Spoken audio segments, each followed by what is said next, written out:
Nunca olvidaré el sonido de mi cuerpo cayendo sobre el frío concreto, el rostro de mi nuera distorsionado por la rabia, sus dedos aún marcados en mi brazo, y mi hijo parado en el umbral, mirando al suelo, incapaz de defenderme. «Muérete en la calle, vieja inútil», gritó ella antes de azotar la puerta. Fue en ese momento, sentada en la acera helada, que decidí, esto no se quedaría así. Pero antes de continuar, verifica si ya estás suscrito al canal y escribe en los comentarios, ¿desde dónde estás viendo este video? Nos encanta saber hasta dónde llegan nuestras historias. Mi nombre es Elena, tengo 68 años y hasta hace 6 meses tenía un hogar, una familia y dignidad. Hoy, sentada en este apartamento prestado, puedo ver cuánto ha cambiado mi vida desde aquella noche lluviosa de marzo. Todo comenzó a desmoronarse cuando mi esposo Antonio falleció hace 2 años. Después de 45 años juntos, me encontré sola en esa casa que construimos con tanto esfuerzo. Nuestra única hija había muerto joven, dejando solo a mi hijo Roberto, que vive en otra ciudad. Antonio siempre decía que deberíamos transferir la casa a nombre de nuestro hijo, pero nunca llegamos a formalizarlo. El documento continuaba a mi nombre. Después del luto, decidí que necesitaba compañía. La soledad se había vuelto insoportable. Llamé a Roberto y le sugerí que él, Claudia, su esposa, y mi nieto vinieran a vivir conmigo. Él dudó inicialmente, pero terminó aceptando después de una conversación con Claudia. En aquel momento, lo interpreté como generosidad de su parte. ¡Qué ingenuidad la mía! Los primeros meses fueron tranquilos. Claudia se mostraba servicial, elogiaba mis recetas, pedía consejos sobre la educación del niño. Roberto parecía más distante, siempre inmerso en el trabajo. Yo estaba feliz de tener movimiento en la casa de nuevo. Entonces noté cambios sutiles. Mis retratos con Antonio fueron gradualmente retirados de las paredes y sustituidos por fotos de ellos. Mis muebles favoritos comenzaron a desaparecer, vendidos sin mi consentimiento. «Solo estamos modernizando, doña Elena», decía Claudia con una sonrisa que no le llegaba a los ojos. Comencé a notar cómo ella cambiaba cuando Roberto no estaba cerca. Las sonrisas desaparecían, sustituidas por órdenes y críticas constantes. «No pongas tus medicinas en la mesa de la cocina, parece casa de anciana enferma», o «¿de verdad necesitas ver la televisión tan alto? Ten consideración». Pequeñas humillaciones diarias que yo tragaba en silencio, por miedo a la soledad. Intenté hablar con mi hijo, pero él siempre minimizaba. «Mamá, estás exagerando. Claudia solo está tratando de organizar la casa». Su mirada siempre se desviaba de la mía, como si supiera, en el fondo, que algo estaba mal. La situación empeoró cuando descubrí que habían pedido un préstamo usando la casa como garantía, falsificando mi firma. Encontré los documentos por casualidad, mientras buscaba una receta antigua en el cajón de la cocina. Confronté a Claudia esa noche, cuando Roberto llegó del trabajo. «¿Cómo pudieron hacer esto? Esta casa fue construida con el sudor de tu padre y el mío, Roberto». Claudia explotó antes de que mi hijo pudiera responder. «Esta casa ya es nuestra. ¿Crees que estamos aquí por caridad? Roberto es hijo único, todo esto será de él de todos modos». «Pero aún estoy viva», respondí, sintiendo mi rostro arder de indignación. Fue cuando ella se acercó a mí, sus ojos chispeando de rabia. «Por ahora», murmuró lo suficientemente bajo para que solo yo lo escuchara. Esa noche no dormí. Por primera vez, sentí miedo real dentro de mi propia casa. A la mañana siguiente, llamé a mi amiga Lourdes, la única persona en la que aún confiaba. Acordamos que iría a su casa para hablar sobre qué hacer. Arreglé una pequeña bolsa con documentos importantes y algo de ropa. Cuando estaba a punto de salir, Claudia apareció en la puerta de mi habitación. «¿A dónde crees que vas?» «A visitar a una amiga», respondí, tratando de sonar casual. Ella me arrebató la bolsa de las manos y vació el contenido en el suelo. Cuando vio los documentos de la casa, su rostro se transformó en pura furia. ¿Así que eso es? ¿Vas a intentar perjudicarnos, después de todo lo que hemos hecho por ti? Roberto apareció en el pasillo, atraído por los gritos. ¿Qué está pasando? Tu madre está tratando de quitarnos la casa. Quiere ir a un abogado para desalojarnos. Intenté explicar, pero Claudia ya había agarrado a mi hijo por el brazo, llenando sus oídos de mentiras. Vi su rostro endurecerse, la expresión cambiando de confusión a decepción. ¿Es verdad, mamá? ¿Después de todo lo que hicimos? Roberto, ellos falsificaron mi firma. Están hipotecando nuestra casa sin... No pude terminar. Claudia ya me estaba empujando por el pasillo, agarrando mi brazo con una fuerza sorprendente. Intenté resistir, pero ella era más fuerte, más joven. Roberto solo observaba, paralizado por la indecisión. Tu lugar ya no es aquí, gruñó ella, abriendo la puerta principal con un movimiento brusco. Con un último empujón, caí en la acera fría. Mis rodillas rasparon el concreto, rasgando mis pantalones. El dolor físico ni siquiera se comparaba con la agonía de ver a mi propio hijo cerrando la puerta, evitando mi mirada. La lluvia comenzaba a caer cuando me levanté, temblorosa y confundida. Sin documentos, sin dinero, sin nada más que la ropa que llevaba puesta. En ese momento, algo dentro de mí cambió para siempre. La Elena sumisa y conciliadora murió allí, en la acera mojada. En su lugar nació una mujer que nunca más agacharía la cabeza. Caminé bajo la lluvia durante casi una hora, mis rodillas sangrando, la indignación hirviendo dentro de mí. El reloj de la plaza central marcaba las 21:43 cuando finalmente llegué a la casa de Lourdes. Toqué el timbre varias veces hasta ver su silueta a través del vidrio esmerilado. Su rostro se transformó en horror al verme. Dios mío, Helena, ¿qué te pasó? Me desplomé en su sofá y entre sollozos se lo conté todo. Lourdes me escuchó en silencio, su rostro endureciéndose con cada palabra. Cuando terminé, no solo ofreció consuelo, sino que ofreció un camino. Mi sobrino Paulo es abogado, dijo ella, sirviéndome un té caliente. Especialista en derecho inmobiliario y familiar. Iremos a verlo mañana. Pasé la noche en la habitación de invitados, acurrucada bajo sábanas que no eran mías, en una cama que no me pertenecía. El sonido de la lluvia contra la ventana parecía amplificar mis pensamientos. ¿Cómo pudo mi propio hijo permitir esto? ¿Cómo llegamos a este punto? Recordé los primeros días después de la muerte de Antonio, cómo Roberto venía a visitarme solo los domingos, siempre apurado. Cómo Claudia comenzó a sugerir que vendiera la casa para no quedarme sola. Ahora todo tenía sentido. No era preocupación, era codicia. A la mañana siguiente, Paulo nos recibió en su oficina en el centro de la ciudad de Monterrey. Un hombre de unos 40 años, con ojos perspicaces que no mostraron piedad, solo determinación profesional. Su situación es grave, doña Elena, pero no desesperada, dijo él, después de escuchar mi historia. Si la casa todavía está legalmente a su nombre, y ellos hicieron un préstamo falsificando su firma, tenemos un caso sólido de fraude. ¿Quiere decir que puedo recuperar mi casa?, pregunté, sintiendo una chispa de esperanza por primera vez. No solo recuperarla, sino también demandar penalmente a su nuera y, lamentablemente, quizás a su hijo como cómplice. Su tono era neutro, profesional. La idea de demandar a mi propio hijo me causó náuseas. A pesar de todo, él seguía siendo mi Roberto, el niño que acuné en mis brazos. Pero luego recordé que estaba parado en el umbral, mirando al suelo mientras yo caía en la acera fría.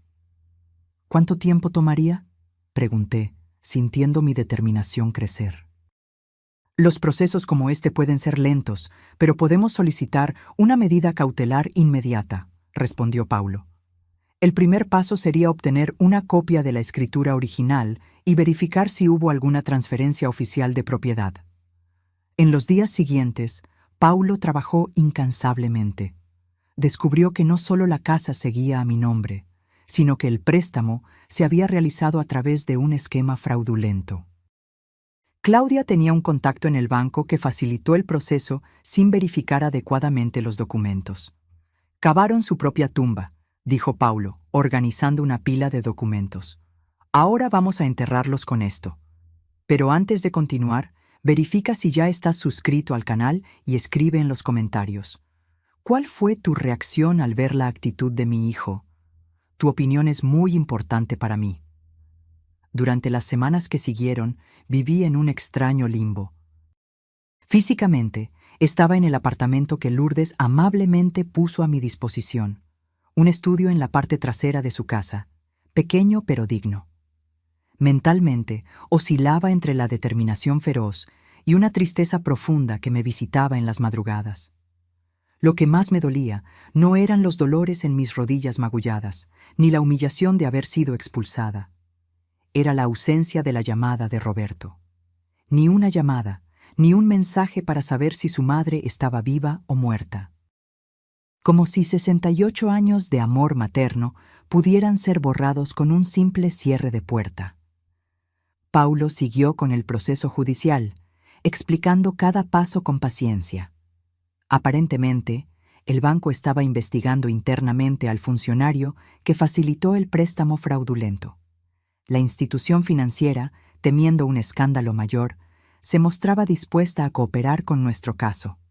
Una tarde, mientras esperaba en la sala de Paulo, vi a Claudia salir de un ascensor en el mismo edificio. Instintivamente me encogí, sintiendo una mezcla de rabia y miedo. Ella no me vio. Su rostro exhibía esa expresión de superioridad que yo conocía bien. Caminaba como si el mundo le perteneciera. ¿Qué hacía ella aquí?, pregunté a Paulo cuando entré en su oficina. Probablemente consultando a un abogado.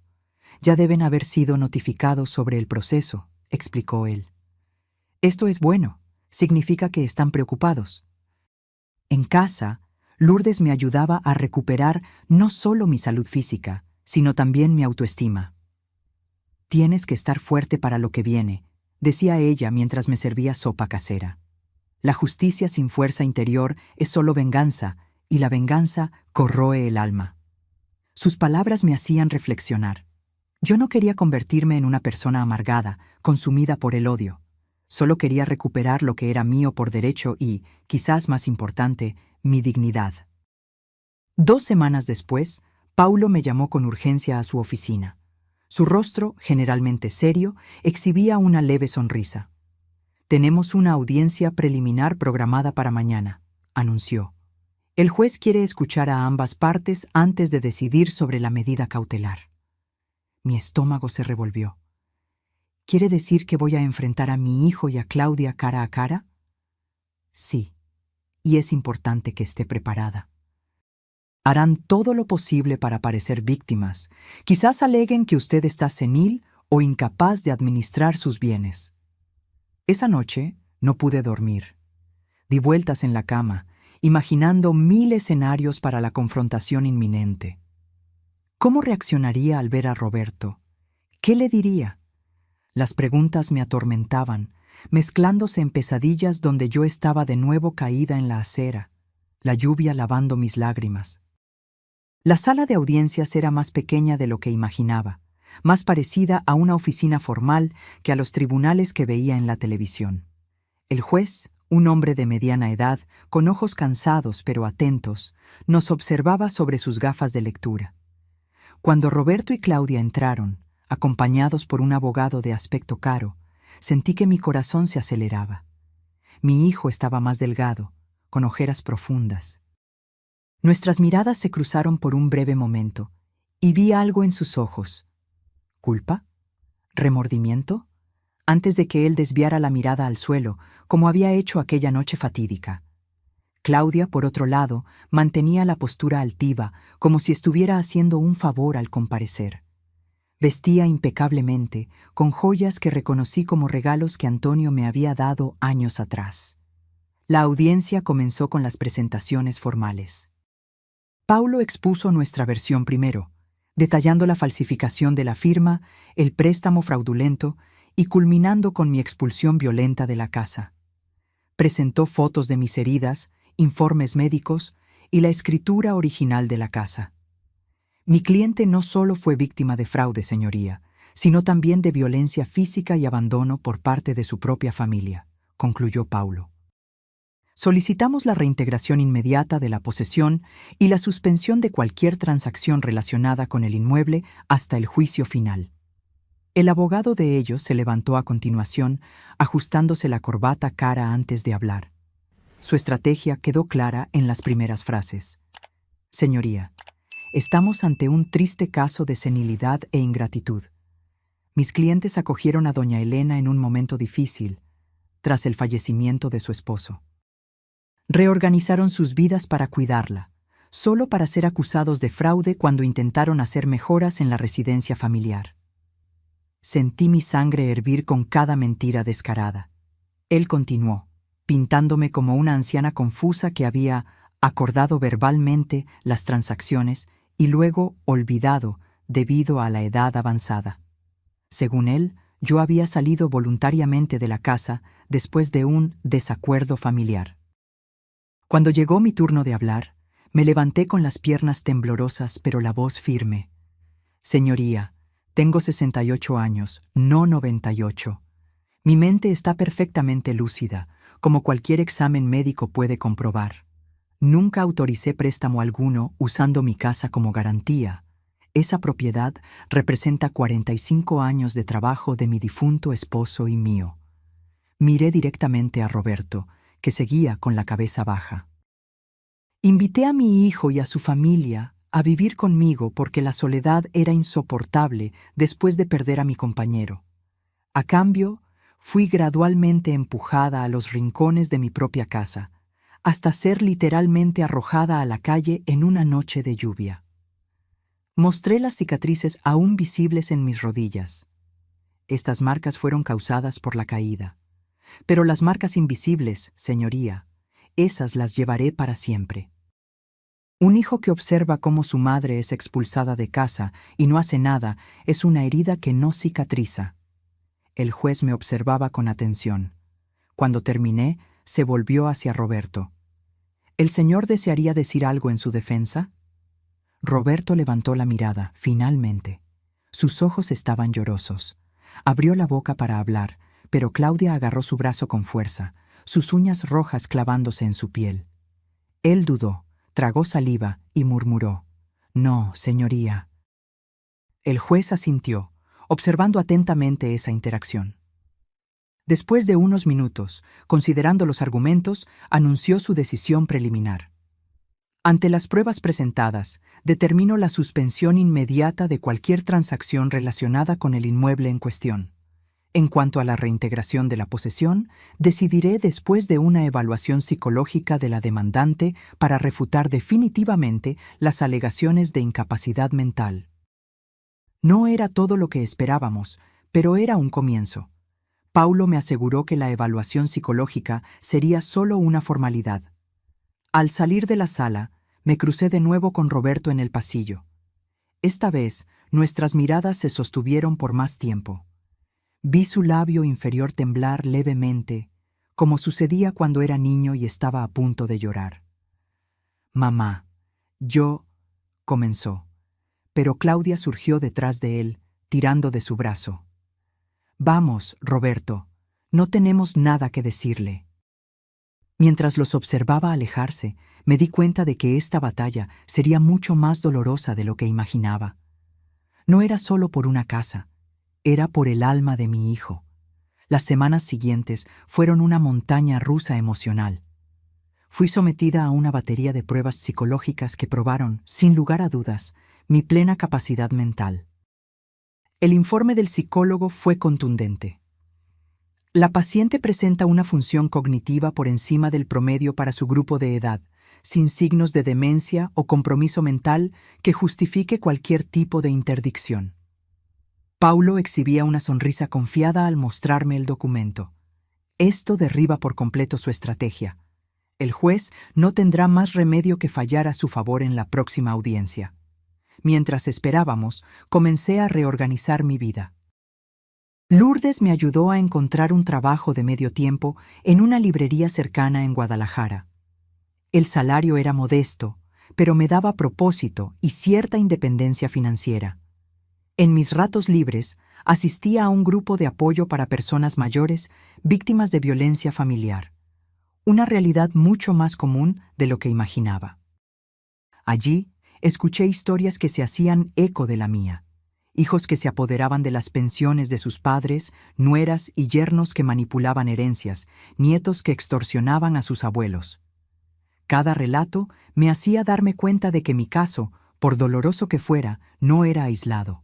Era parte de una triste epidemia de abandono y explotación.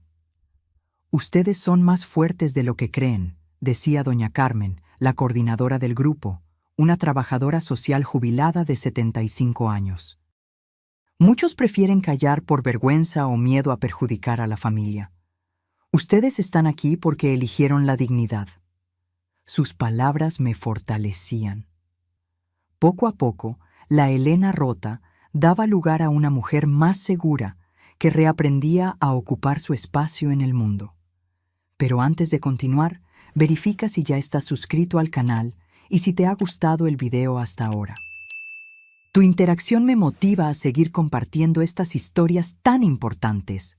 Una tarde, mientras acomodaba libros en la sección de autoayuda de la librería, oí una voz familiar llamar mi nombre.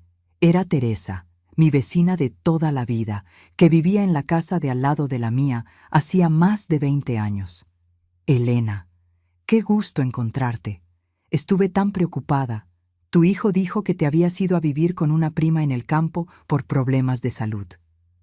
Sentí que se me helaba el cuerpo.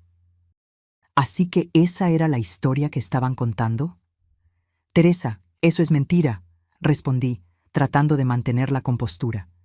«Ellos me echaron de casa. Estoy luchando en la justicia para recuperar lo que es mío». Su rostro mostró shock, luego indignación. Sabía que algo andaba mal. En los últimos meses he visto movimientos extraños. Camiones de mudanza llevándose tus muebles antiguos, gente evaluando la casa como si fuera para venta. ¿Se están deshaciendo de mis cosas?, pregunté, sintiendo una nueva ola de rabia. «Me temo que sí, y hay más», dudó. «Justo ayer vi instalar letreros de «Se vende». Mi corazón se disparó. Estaban tratando de vender la casa, incluso con la orden judicial que prohibía cualquier transacción. Llamé a Paulo inmediatamente, quien prometió tomar medidas urgentes. A la mañana siguiente, un oficial de justicia, acompañado por policías, fue a mi antigua casa para verificar la denuncia y reforzar la prohibición de venta.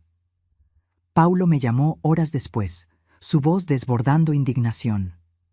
«Doña Elena, ellos quitaron el letrero antes de la llegada del oficial, pero los vecinos confirmaron su existencia. Y hay más.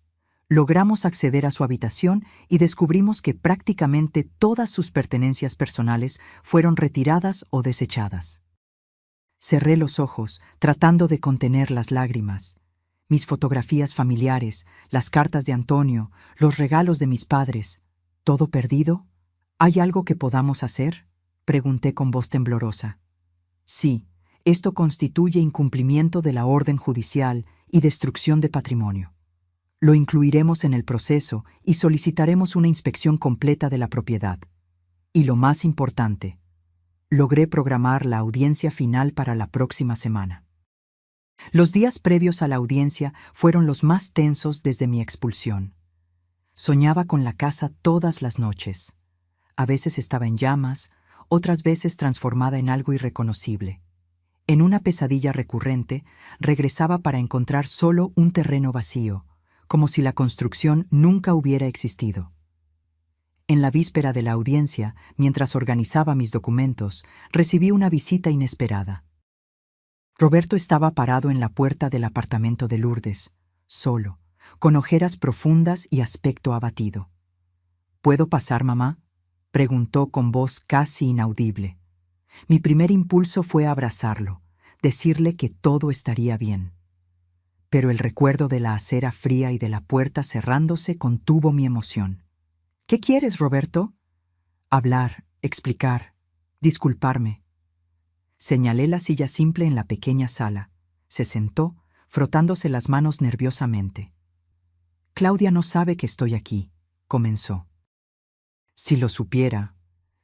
Dejó la frase morir en el aire, pero su mirada temerosa lo dijo todo. Roberto, ¿qué está pasando? ¿Por qué permites que ella controle tu vida de esa manera? Él bajó la mirada, avergonzado. No es tan simple. Al principio, parecía que ella solo quería lo mejor para todos nosotros. Cuando sugirió que vendiéramos la casa para comprar algo más moderno, dijo que sería mejor para ti también, que no tendrías que lidiar con el mantenimiento. ¿Y te lo creíste? Interrumpí, incrédula. Quería creerlo. Después, cuando rechazaste su propuesta, ella comenzó a cambiar. Se obsesionó con la idea de que merecíamos la casa más que tú, que era un desperdicio que una viuda viviera sola en un inmueble tan grande. Hizo una pausa, reuniendo valor. Cuando descubrí el préstamo, ya era demasiado tarde. El dinero ya estaba gastado, en ropa cara, joyas, un coche nuevo para ella. Intenté confrontarla, pero ella amenazó con dejarme, llevarse a nuestro hijo. ¿Entonces elegiste sacrificar a tu madre para salvar tu matrimonio? Pregunté, sintiendo una mezcla de rabia y lástima. Fui un cobarde, admitió, las lágrimas finalmente escapando.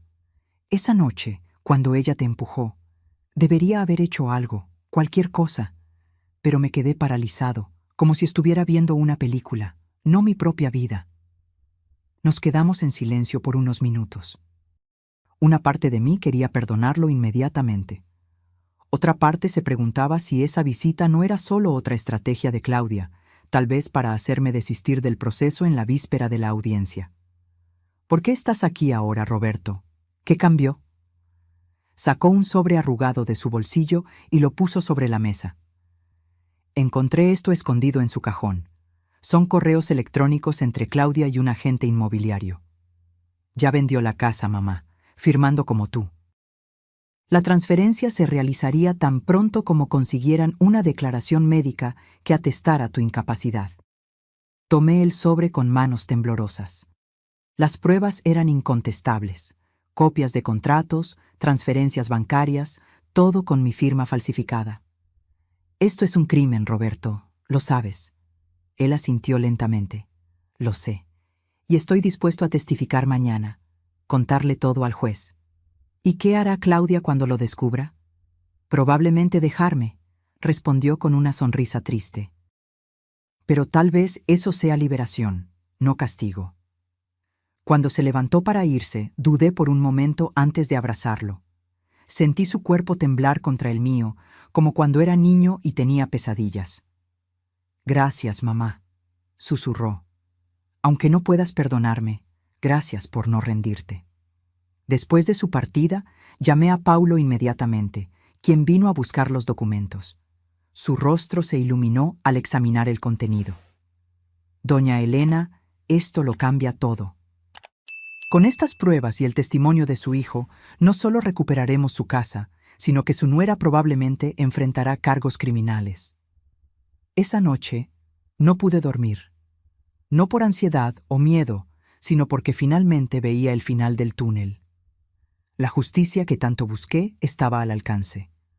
Aún así, una parte de mí lamentaba el precio. El matrimonio destruido de mi hijo, la familia fragmentada, los traumas que llevaríamos por el resto de la vida. Pero como doña Carmen siempre decía en el grupo de apoyo, la verdad duele, pero el silencio mata. El tribunal estaba sorprendentemente lleno esa mañana. Además de los directamente involucrados en el caso, varios ancianos de mi grupo de apoyo asistieron en solidaridad. Doña Carmen se sentó en la primera fila, ofreciéndome una sonrisa alentadora. Claudia y su abogado llegaron puntualmente, pero sin Roberto. Ella parecía tensa, consultando el reloj repetidamente. Cuando el juez entró y todos nos levantamos, todavía no había señal de mi hijo. ¿Podemos comenzar?, preguntó el magistrado mirando a los presentes. Paulo se levantó. Señoría, esperábamos la presencia de Roberto Oliveira, hijo de la demandante, quien presentaría nuevos elementos al caso. El juez consultó su reloj. Daremos 10 minutos más. Si no comparece, procederemos sin él. Esos fueron los minutos más largos de mi vida. Con cada segundo, mi esperanza disminuía. ¿Había dado Roberto marcha atrás? ¿Había descubierto Claudia sus planes e impedido su llegada? Las posibilidades sombrías se multiplicaban en mi mente. Cuando el juez estaba a punto de declarar el inicio de la sesión, la puerta trasera se abrió. Roberto entró apresuradamente, seguido por un oficial de policía. Su rostro estaba marcado por un hematoma reciente, el labio superior hinchado. Claudia palideció al verlo. Intentó levantarse, pero su abogado la sujetó del brazo, sus uñas rojas clavándose en su piel. Ella dudó, tragó saliva y se sentó de nuevo. «Perdone mi retraso, señoría», dijo Roberto, su voz temblorosa. «Fui detenido brevemente para prestar declaración en la comisaría». El juez frunció el ceño. «¿Declaración sobre qué, exactamente?» «Sobre una agresión que sufrí esta mañana en mi residencia. Presenté una denuncia contra mi esposa». Un murmullo recorrió el tribunal. El juez golpeó el martillo, pidiendo silencio. «¿Esto tiene relación con el caso que estamos juzgando?» «Directa, señoría», intervino Paulo. «El señor Roberto compareció para presentar pruebas de fraude y falsificación documental cometidas por la demandada, su esposa. Aparentemente, ella descubrió sus intenciones». El abogado de Claudia se levantó. «Señoría, protestamos contra la inclusión de esta declaración. El señor Roberto no es parte demandada en este caso y su testimonio es». Los siguientes minutos del juicio fueron decisivos. El abogado de Claudia intentó desesperadamente impedir que Roberto testificara, pero el juez, dándose cuenta de la gravedad de la situación, permitió su declaración. Roberto caminó hacia el frente del tribunal con pasos vacilantes, pero voz firme. Narró todo. Cómo Claudia había planeado gradualmente apropiarse de la casa, cómo falsificó mi firma en los documentos del préstamo y, finalmente, cómo orquestó mi expulsión. «Esa noche», dijo él, con la voz embargada, «ella había planeado todo. Sabía que mi madre había descubierto el préstamo y necesitaba sacarla de casa antes de que pudiera buscar ayuda legal». El juez escuchó atentamente mientras Roberto entregaba el sobre con las pruebas. El silencio fue absoluto cuando él describió lo que sucedió esa mañana. Cuando Claudia descubrió que yo planeaba testificar, enloqueció. Dijo que yo estaba traicionando a mi propia familia por una vieja inútil. Sus palabras, no las mías. Cuando respondí que esa vieja era mi madre, ella me atacó con un jarrón de cristal. Claudia mantenía la mirada fija en la mesa frente a ella, sus dedos tamborileando nerviosamente mientras su abogado le susurraba al oído, claramente intentando desarrollar una estrategia de defensa de última hora. «Señor Roberto», preguntó el juez, «¿por qué no intervino cuando su esposa expulsó a su madre de casa?» Mi hijo bajó la mirada, la vergüenza evidente en cada rasgo de su rostro. Miedo, cobardía y toda una vida de manipulación. Claudia siempre supo exactamente cómo controlarme, haciéndome creer que mi madre era el problema, no ella. Solo ahora, viendo lo mucho que fue capaz de hacer para mantener la mentira, me doy cuenta del monstruo que dejé entrar en nuestras vidas. La declaración de Roberto duró casi 1 hora. Cuando terminó, parecía físicamente exhausto, como si hubiera corrido un maratón. Paulo entonces presentó los informes psicológicos que confirmaban mi plena capacidad mental, los informes de los peritos que identificaron las firmas falsificadas y los testimonios de los vecinos sobre mi expulsión y el subsiguiente intento de venta de la propiedad. Cuando llegó el turno de Claudia de defenderse, su abogado intentó construir una narrativa de una mujer presionada por las circunstancias que solo intentaba mejorar la vida de la familia. Habló sobre mi comportamiento errático después de la muerte de Antonio, sugiriendo que yo había acordado verbalmente los cambios en la casa. «Señoría», interrumpió Paulo, «si la señora Elena acordó verbalmente todo, ¿por qué fue necesario falsificar su firma?» El abogado tartamudeó, intentando elaborar una respuesta, mientras Claudia permanecía en silencio, su rostro una mezcla de rabia y desesperación. Después de escuchar los argumentos finales, El juez se retiró para deliberar. Esos minutos parecieron una eternidad. Sentada junto a Lourdes, intentaba prepararme para cualquier resultado. Paulo parecía confiado, pero yo sabía que la justicia no siempre era tan justa como quisiéramos. Cuando el juez regresó, su semblante era grave. Este caso, comenzó él, supera la simple cuestión de propiedad inmobiliaria. Se trata de dignidad humana, respeto familiar y protección de los derechos de las personas mayores. Hojeó sus documentos metódicamente antes de continuar. Con base en las pruebas presentadas, decido. Primero, determino la reintegración inmediata de la posesión del inmueble a favor de la señora Elena Oliveira, su legítima propietaria.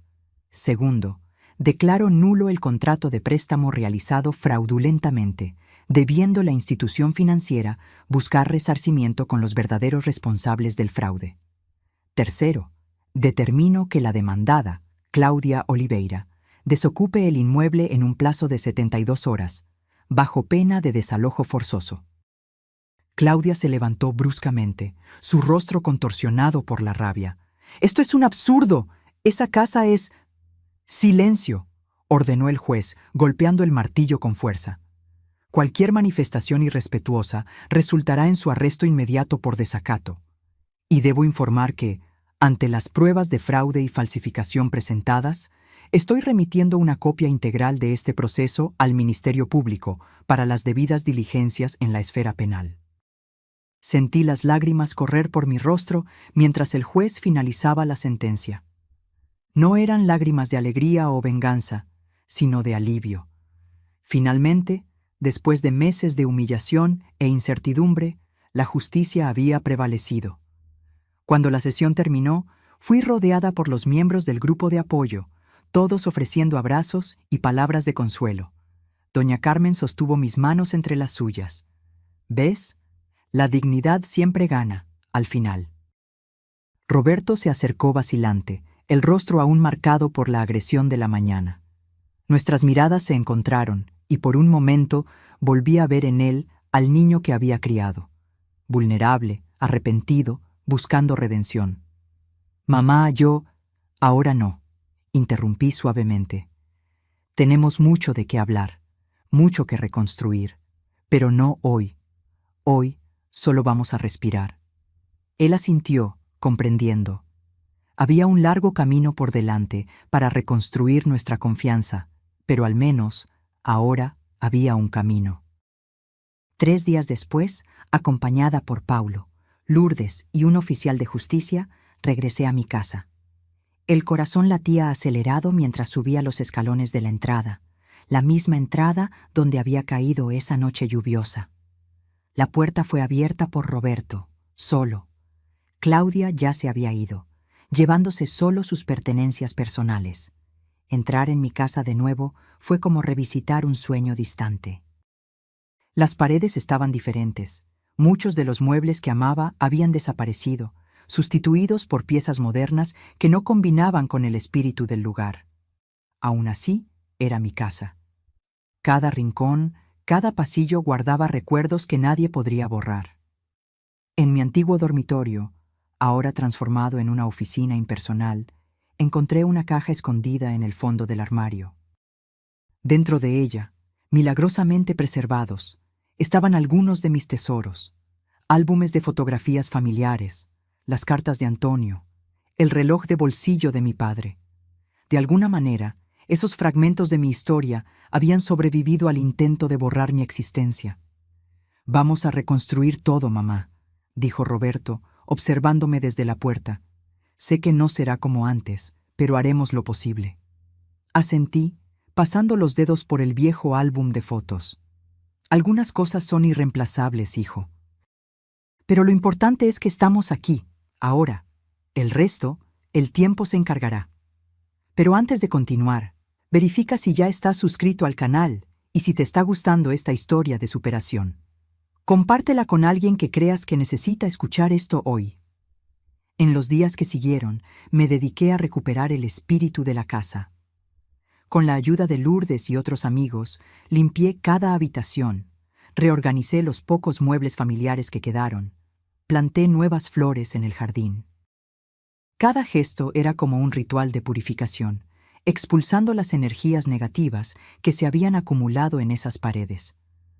Roberto decidió alquilar un pequeño apartamento cerca, visitándome a diario. Nuestra relación estaba lejos de ser lo que era antes, pero lo estábamos intentando. Él participaba en el grupo de apoyo conmigo, donde gradualmente comenzó a entender la extensión del trauma que había causado, no solo en mí, sino en sí mismo. Siempre me consideré una víctima de su manipulación, confesó él en una de las sesiones. Pero me di cuenta de que también fui cómplice. Cada vez que me callé, cada vez que desvié la mirada, elegí el camino más fácil en lugar del correcto. Doña Carmen, con su sabiduría tranquila, respondió: reconocer eso ya es el primer paso hacia la sanación, tanto la tuya como la de tu madre. La vida volvió a una nueva normalidad. Seguí trabajando en la librería, no por necesidad financiera, sino porque descubrí que me gustaba el ambiente, las conversaciones con los clientes, la sensación de propósito que el trabajo me proporcionaba. Una tarde, cerca de 2 meses después de recuperar mi casa, recibí una visita inesperada. María, mi nieta de 8 años, estaba parada en la puerta de la sala, sosteniendo la mano de su padre. «Abuela», llamó ella titubeando, «¿puedo pasar?». Mi corazón casi se detuvo. Durante todo el proceso, pensé en Roberto, en Claudia, en la casa, pero rara vez permitía que mis pensamientos se volcaran hacia María. El dolor era demasiado grande. Ella había sido mantenida alejada de mí por tanto tiempo que temía que me hubiera olvidado. «Claro que puedes, mi amor», respondí, abriendo los brazos. Ella corrió a mi abrazo, su pequeño cuerpo tan familiar contra el mío. El olor de su cabello, la suavidad de su piel. ¿Cómo pude vivir sin eso por tanto tiempo? «Te extrañé, abuela», susurró contra mi hombro. «Mamá dijo que estabas enferma y no podías vernos. Pero papá me dijo la verdad. Dijo que eres la persona más fuerte que conoce». Miré a Roberto por encima de su cabeza, notando las lágrimas en sus ojos. En ese momento, algo comenzó a sanar dentro de mí. María trajo una mochila con ella, llena de dibujos que había hecho durante nuestra separación. «Este eres tú», explicó, mostrándome un dibujo de una figura sonriente con cabello gris. «Y este es el abuelo en el cielo, cuidándonos». Pasé la tarde entera con mi nieta, escuchando sus historias de la escuela, ayudándola a hacer más dibujos, reaprendiendo las pequeñas particularidades de su ser que casi se habían borrado de mi memoria. Cuando llegó la hora de que se fuera, le prometí que nos veríamos pronto. «¿Qué tal el domingo para el almuerzo? Hago esa pasta que tanto te gustaba». «¿Con salsa blanca y mucho queso?», preguntó ella con los ojos brillando. «Exactamente como te gusta». Después de que se fueron, me senté en el porche, observando el atardecer. Algo había cambiado dentro de mí esa tarde. La rabia que aún llevaba, ese último resquicio de amargura que se negaba a desaparecer, comenzó a disolverse. Me di cuenta de que la verdadera victoria no era recuperar la casa, ni ver a Claudia enfrentar las consecuencias de sus actos. La victoria real estaba en ese abrazo de niña, en el perdón que comenzaba a florecer entre Roberto y yo, en la capacidad de reconstruir lo que parecía irremediablemente roto. Unas semanas después, recibí una llamada de Paulo. Claudia había aceptado un acuerdo con la fiscalía, confesando la falsificación y el fraude a cambio de una pena reducida, servicio comunitario y libertad condicional, evitando la cárcel. «¿Cómo te sientes al respecto?», preguntó él, preocupado de que yo pudiera considerar el castigo demasiado leve. Reflexioné por un momento antes de responder. «Sabes, Paulo, al principio quería verla pagar por todo. Quería justicia en el sentido más duro de la palabra. Pero ahora solo quiero paz. Si este acuerdo significa que todos podemos seguir adelante, entonces estoy satisfecha». Él pareció sorprendido, pero satisfecho con mi respuesta. Usted es una mujer increíble, doña Elena. Más fuerte que muchos de mis clientes con la mitad de su edad. Me reí suavemente. No es cuestión de fuerza, Paulo. Es cuestión de sabiduría. La edad nos enseña que cargar con el odio es como beber veneno esperando que el otro muera. Esa noche, mientras regaba las nuevas plantas del jardín, me di cuenta de que estaba tarareando, algo que no hacía desde antes de la muerte de Antonio. Era una melodía antigua, una canción que él solía cantar mientras trabajaba en el patio los domingos soleados. Mirando el cielo estrellado, sentí una profunda gratitud, no solo por haber recuperado mi casa, sino por haber redescubierto mi voz, mi fuerza, mi lugar en el mundo. A los 68 años, cuando muchos piensan que la vida está terminando, yo había comenzado un nuevo capítulo, más sabia, más compasiva e infinitamente más fuerte. Un año ha pasado desde aquella noche fatídica en que fui expulsada de mi propia casa. La vida siguió su curso, transformándose de maneras que jamás podría haber previsto. Roberto y María se convirtieron en presencias constantes en mi vida nuevamente. Los domingos, la casa se llenaba con el sonido de risas, el aroma de comida casera y el calor de una familia que, aunque remendada, había encontrado su camino de regreso a la unión. Claudia se mudó a otra ciudad después de cumplir parte de su sentencia. Ocasionalmente llamaba para hablar con María, pero se mantenía a distancia del resto de la familia. Roberto finalmente inició el proceso de divorcio, enfrentando sus propios demonios en terapia. Poco a poco, veía a mi hijo reencontrar su voz, su coraje, su identidad más allá de la sombra de la manipulación que había vivido durante tantos años. En cuanto a mí, me convertí en una especie de celebridad local. Mi historia, compartida inicialmente solo en el grupo de apoyo, ganó notoriedad cuando doña Carmen me invitó a dar una charla sobre derechos de las personas mayores en un evento municipal en Puebla. De repente, me vi como portavoz de una causa que afectaba a tantos en silencio. Muchos de ustedes sufren en silencio, con vergüenza o miedo. Dije al público en esa primera charla. Creen que deben soportar abusos para no destruir a la familia o causar escándalo. Pero déjenme decirles algo que aprendí de la manera más dura. Su silencio no protege a nadie, solo perpetúa el ciclo. Las charlas se multiplicaron. Fui invitada a escuelas, centros comunitarios, incluso a una audiencia pública en el ayuntamiento sobre políticas para la protección de las personas mayores. En cada lugar, encontraba miradas que reconocían su propio dolor en mi historia y, lo más importante, veían esperanza en mi recuperación. Lourdes, siempre a mi lado, comenzó a bromear. «Elena, a este paso, pronto serás candidata a concejal». Nos reímos de la idea, pero había una semilla de verdad allí. Había descubierto una voz que no sabía poseer, una capacidad de articular no solo mi dolor, sino el de tantos otros que se sentían invisibles en la sociedad. Una mañana, mientras tomábamos café, Roberto me hizo una pregunta que venía postergando durante meses. «Mamá, ¿de verdad me perdonaste? ¿Por lo que hice? O mejor dicho, ¿por lo que no hice esa noche?» Puse mi taza en la mesa, considerando cuidadosamente mi respuesta. «Hijo, el perdón no es un momento único, una línea que se cruza y ya está. Es un proceso, con avances y retrocesos. Hay días en que te miro y solo veo al niño que crié, sin ningún resentimiento. Y hay momentos en que el recuerdo de esa noche vuelve y duele de nuevo». Él bajó la mirada, asintiendo lentamente. «Pero lo importante», continué, «es que elijo perdonar cada día. No por ti, sino por mí, porque descubrí que el resentimiento es una carga demasiado pesada para llevar a mi edad». Él sonrió, con los ojos llorosos.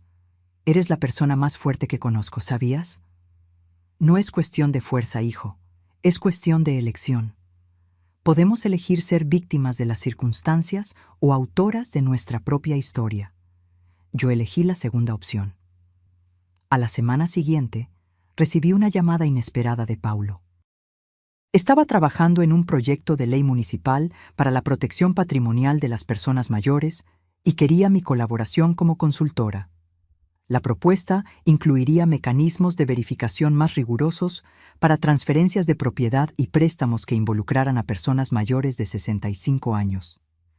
Su experiencia sería invaluable, doña Elena. Podemos transformar su dolor en protección para otros. Acepté inmediatamente.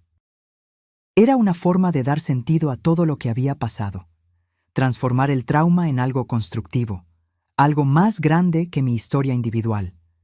El trabajo en el proyecto me conectó con abogados, trabajadores sociales, psicólogos y principalmente otras personas mayores con historias similares a la mía. Formamos una red de apoyo que trascendía el grupo inicial, llegando a personas en situación de vulnerabilidad que quizás nunca habrían tenido el valor de buscar ayuda por sí mismas. Una tarde, mientras organizaba documentos para una reunión sobre el proyecto, encontré la carta que había escrito para Roberto durante mis días más oscuros. Releí esas palabras cargadas de dolor y decepción, dándome cuenta de cuánto habíamos avanzado desde entonces. Decidí escribir una nueva carta, no de recriminación o lamento, sino de esperanza y renovación. Una carta que expresara no solo lo que habíamos perdido, sino principalmente lo que habíamos redescubierto. Querido hijo, comencé. Hace un año pensé que había perdido todo, mi casa, mi familia, mi dignidad. Hoy me doy cuenta de que esa caída en la acera fría no fue el final de mi historia, sino el inicio de un nuevo capítulo. Escribí durante horas, volcando en el papel no solo reflexiones sobre nuestra jornada familiar, sino también lecciones que había aprendido sobre resiliencia, perdón y nuevos comienzos. Cuando terminé, guardé la carta en una caja especial, junto con fotografías de Antonio, recuerdos de María y otros tesoros recuperados. Un día, cuando el momento fuera el adecuado, le entregaría la carta a Roberto. Por ahora, representaba algo solo para mí. Un testimonio de que incluso en las noches más oscuras siempre existe la posibilidad del amanecer.